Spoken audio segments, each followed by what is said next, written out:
Hi, I'm Rachel, and welcome to my week 1 NaNoWriMo 2024 vlog. This is my 21st year doing NaNoWriMo, if you can believe it or not. It is also the 25th year of NaNoWriMo existing in the world.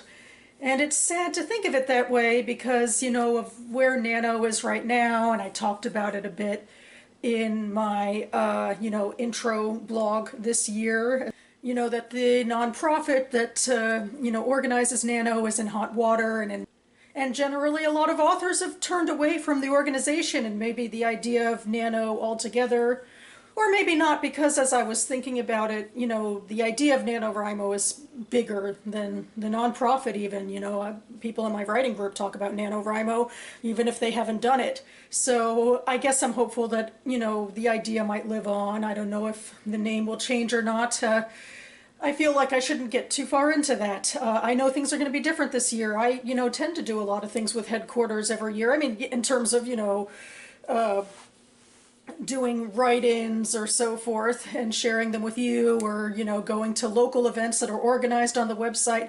I might be doing a little bit less of that this year, but I'm still going to be writing, and I'm still going to be vlogging my experience this month. And I have big things in store this month. I am, as always, a Nano Rebel, meaning, like, first and foremost, I'm working on the same fantasy novel I have been for a while, but I am expecting to get to the end of my draft. I've been, drafting and redrafting parts of the novel for years, but I think I'm going to write my final chapters for the first time this year. That's significant to me. I'm so close to that, it should be doable. Reminding myself, as always, this is a great time to, go full speed ahead and let go of the inner editor, which often has me moving at a granular pace. I also do intend to keep, editing other parts of the novel, and I'll be writing blog posts and book reviews and that sort of thing. I'm very happy that my writing life outside of NaNoWriMo is pretty robust. Including, writing groups that I belong to, so I still will be doing, things with the writing community.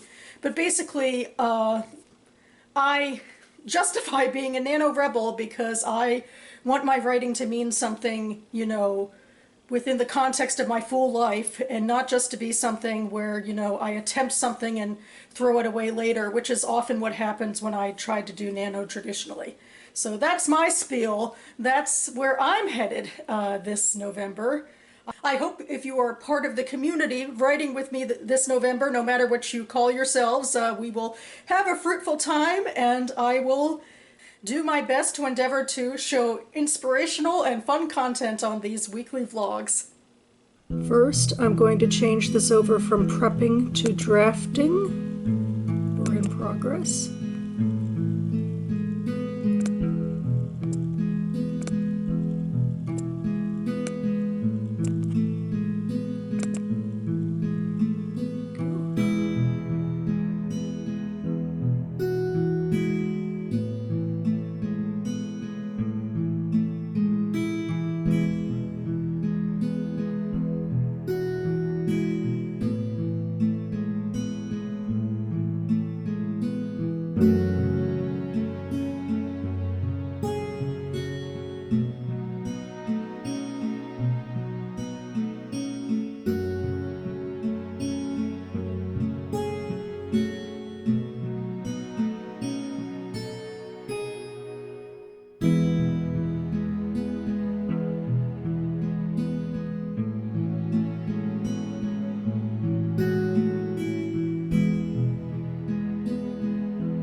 It is day 2 of NaNoWriMo. It is a weekend, and it is a general writing community day for me. I go most Saturdays to my writing salon for a write-in session in the afternoon. Today I think I'll be focusing on a rewrite. I did pre-nano of chapter 6 and 7 of my fantasy novel. There used to be one chapter, now there are two. I just want to put in some final touches and then send it off because I have a critique group, the SFF Affinity group within the salon, and we are meeting Wednesday, and so I have to submit it, and so I can get critiqued, and I'll also have to read a bunch of their stuff. Hopefully I also will have time at the salon. Maybe I can return then to what is chapter 44, which is newly drafting area for me. And as I said, I would love to actually see the final chapters and finish them of this novel.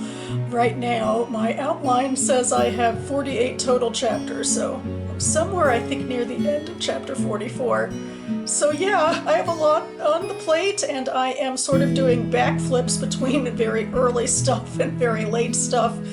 I find with this novel that a lot of stuff came to me in the middle, so I do have to do a lot of retconning of the beginning.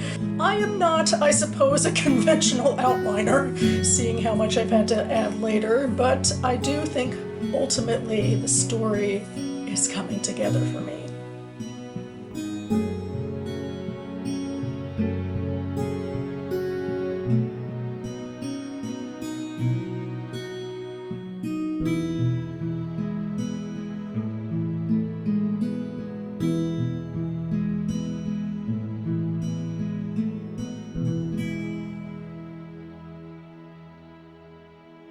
So I was able to edit chapters 6 and 7 and get them sent off to my group. I think this is going to be some of the easiest editing I do all month because these chapters feel relatively polished to me, at least right now. So it didn't take a lot of brain power to do the editing, which was really nice. A rare treat. But onward and upward from here. I am writing my Jewish-inspired fantasy novel. I am thinking a fair bit about sort of adapting biblical and other elements of Jewish history and religion to my purposes. One of the things I did recently was divide the book officially into parts, and I wrote quotes based off of, actual texts sometimes, like the Book of Lamentations.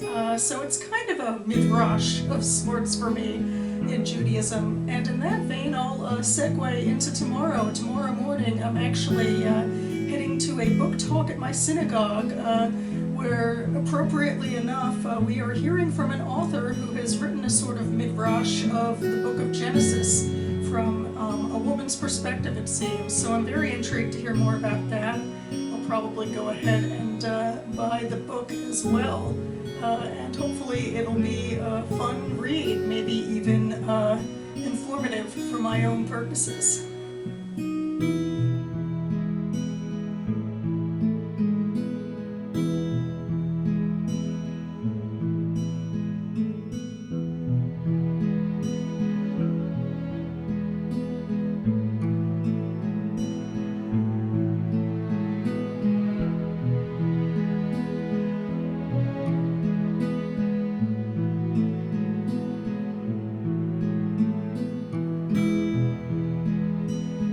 I just finished reading Olympus, Texas, page 112 tag pick for October.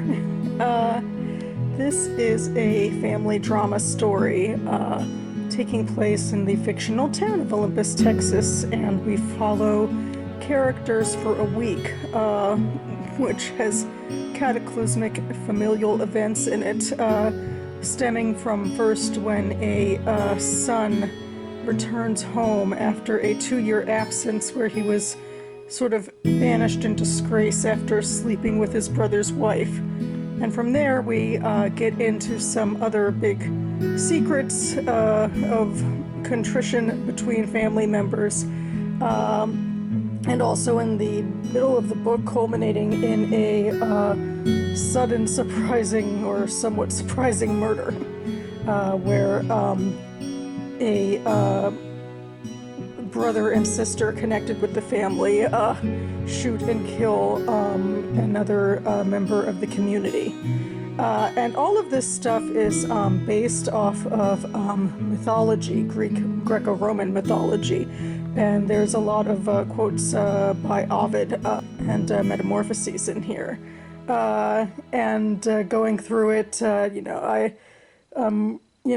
realizing, what correlates to what in terms of which characters, which goddess, and particularly the death of the community member is,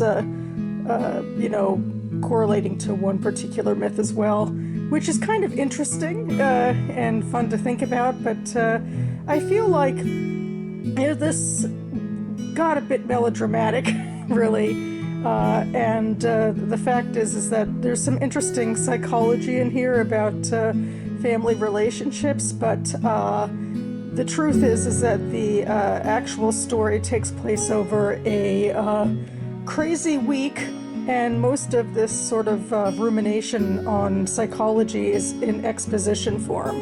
And so it really does sort of read like a soap opera, and I guess this sort of experimental writing, or trying to say, well, let's talk about mythology, but putting it into a 21st century Texas family life.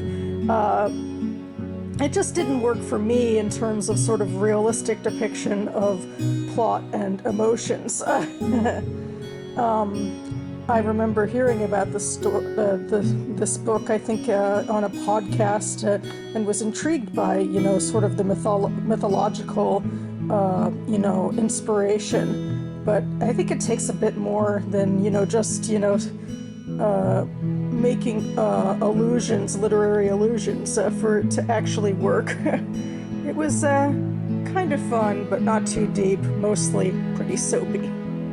It is day 4 of NaNoWriMo. I'm getting used to new daylight savings lighting.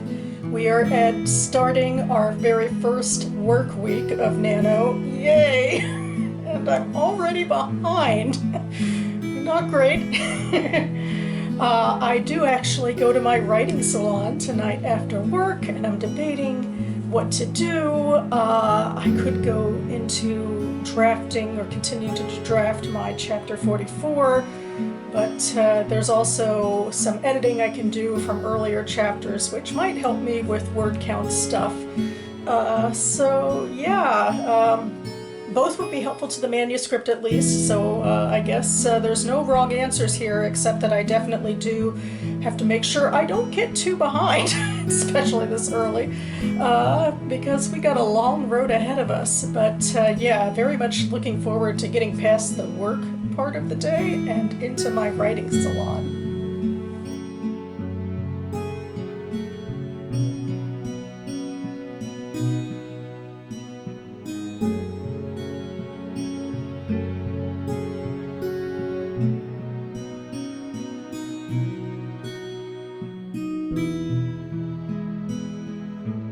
So it's election day morning, going out to perform my civic duty.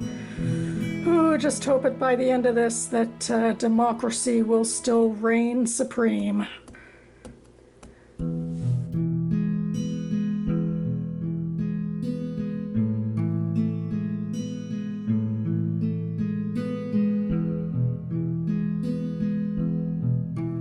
Thinking of turning on the Rings of Power here, sitting at home the night after the election, it always needs something to do, maybe to take your mind off of the, counting of the vote, the slow, agonizing process of that. And I'm nearing the end of Rings of Power, which I am hoping to review for NaNoWriMo. I could do that, or I could, have to put this aside tonight and actually focus again a little more on some immediate writing to get my word count up. I might go in that direction, but at least I have ways to keep my mind off of the post-election Just hoping that when I return again for week 2 of Nano, things will be looking up in the words department, and also generally in terms of the country will be in a optimistic place. So I guess that's where I'll leave you for now.